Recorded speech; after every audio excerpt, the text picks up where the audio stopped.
Assalamualaikum warahmatullahi wabarakatuh. Bismillahirrahmanirrahim. Alhamdulillahirabbil alamin. Asyhadu an la ilaha illallah malikul haqqil mubin. Asyhadu anna Muhammadan abduhu wa rasuluh shadiqul wa'dil amin. Allahumma shalli wa sallim wa barik ala sayyidina Muhammadin wa ala alihi wa ashabihi ajma'in. Qala ta'ala fil kitabil karim a'udzu billahi minasyaitonir rajim wal takum minkum ummatun yad'una ilal khairi wa ya'muruna bil ma'rufi wa yanhauna 'anil munkar wa ulaika humul muflihun. Shadaqallahul azim. Jamaah Masjid An-Nur yang insyaallah dimuliakan oleh Allah, pertama-tama dan paling utama, marilah kita panjatkan pujian dan puji syukur kehadirat Allah SWT atas nikmat yang telah diberikan kepada kita, baik nikmat umur, nikmat sehat, nikmat iman, dan nikmat Islam. Tak lupa salawat serta salam semoga tercurah kepada junjungan kita Nabi Agung Muhammad Rasulullah Sallallahu Alaihi Wasallam bersama sahabat dan para pengikutnya, semoga di akhir kita dapat syafaatnya. Amin Allahumma amin. Alhamdulillah kita sampai di malam 21 ya.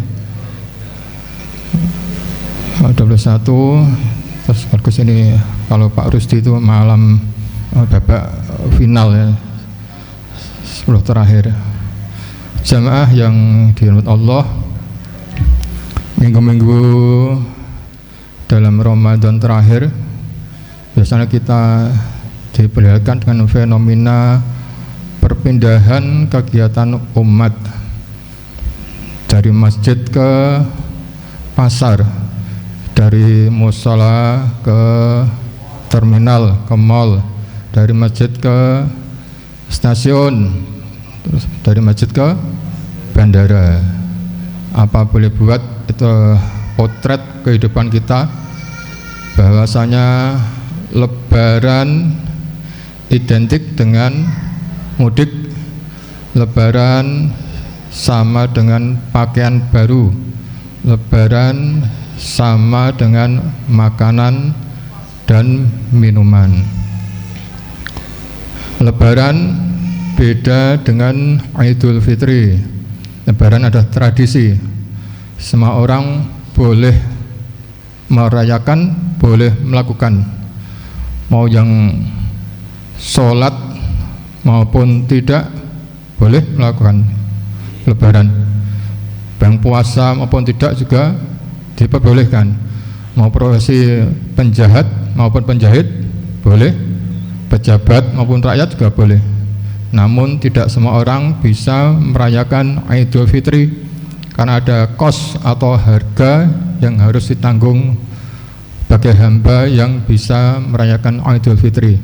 Dalam surat Al-Baqarah 185, saya menukil yang ayat terakhir, a'udzubillahi minasyaitonirrajim, walitukmilul iddata walitukabbirullaha ala ma hadakum wala'allakum tashkurun, yang artinya kurang lebih, dan hendaklah kamu sempurnakan bilangannya, dan hendaklah kamu mengagungkan Allah atas petunjuknya yang diberikan kepada kamu supaya kamu bersyukur.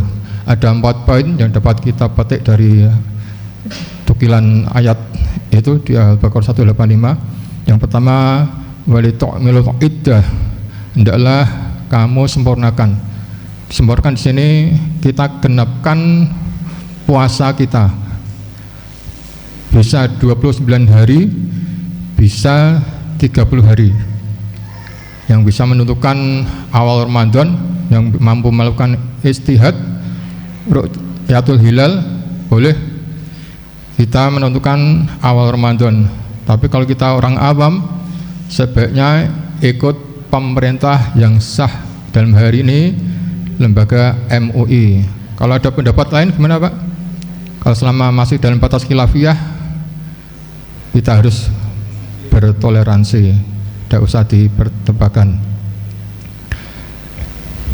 Yang kedua yaitu wal tukabbirullah, hendaklah kamu mengakukan Allah, bertakbir. Kita disunahkan bertakbir setelah kita melaksanakan puasa Ramadan secara penuh. Kita disunahkan bertakbir, yaitu dimulai matahari terbenam akhir Ramadan sampai sholat id yang dinamakan itu takbir mursal. Masa banyak yang masih keliru, ada yang setelah sholat id masih takbir lewat corong pengeras suara itu, banyak itu masih kita jumpai itu. Padahal kan sunnahnya itu setelah terbenam matahari sampai sholat id. Itu takbir mursal itu bebas waktunya dan tidak ditentukan tempatnya, mau di pasar juga boleh, mau di rumah, mau di jalan, kita boleh melakukan takbir. Beda sama Idul Adha. Idul Adha itu ada takbir mursal, ada takbir yang dimakan takbir muqayyad, itu takbir yang pelaksanaan tertentu dan waktu tertentu.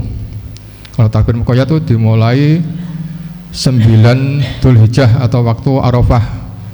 Mungkin Bapak yang pernah berhaji, waktu di wukuf kita di tanah air subuh sudah disunahkan untuk melaksanakan takbir muqayyad, itu setelah sholat wajib maupun sholat sunnah.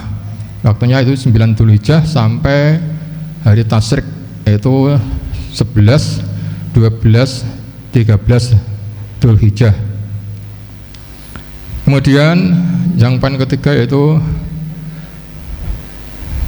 ala mahadakum, atas petunjuk dan bukan kepada kamu, hidayah. Alhamdulillah kita yang hadir di Masjid An-Nur ini diberi hidayah oleh Allah Subhanahu wa Ta'ala. Padahal kita hidup jauh ribuan, ratusan maupun ribuan tahun dengan baginda Nabi, tapi kita diberi hidayah.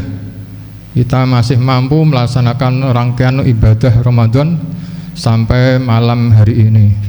Tidak semua orang diberi hidayah seperti itu. Kita tahu kerabat Nabi sendiri yang paman Nabi, Abu Lahab, sampai meninggal masih kondisi kafir, tidak berdaya. Alhamdulillah bin dalik. Padahal kerabat sendiri, paman sendiri itu adik dari ayah baginda Nabi.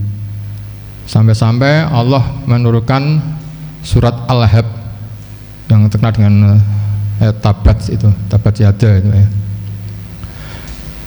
Kemudian yang keempat yaitu wala'alakum tashkurun, supaya kamu bersyukur. Setelah berdaya kita diharuskan bersyukur. Dengan bersyukur dengan apa? Dengan membayar zakat fitrah maupun zakat mal. Untuk mengusahakan diri kita diwajibkan membayar zakat fitrah. Bayi yang lahir di malam Ramadan sudah wajib untuk membayar zakat fitrah. Bisa kita salurkan sendiri atau lewat takmir hamil panitia zakat yang insya Allah nanti akan diumumkan dari takmir kapan pelaksananya. Kalau tidak, bisa juga kita langsung pada mustahik, yaitu orang yang berhak untuk menerima zakat. Dalam hari ini ada 8 asnaf dalam surat At-Taubah ayat 60. 8 asnaf yaitu fakir, miskin, amil, mu'alaf, rikob, gorim, itu orang berhutang, fisabilillah atau pejuang, dan ibnu sabil, musafir yang kebiasaan bekal. Demikian yang dapat kami sampaikan. Semoga khutbah singkat ini dapat manfaat bagi kita semua, khususnya bagi saya pribadi. Billahi taufiq wal hidayah. Assalamualaikum warahmatullahi wabarakatuh.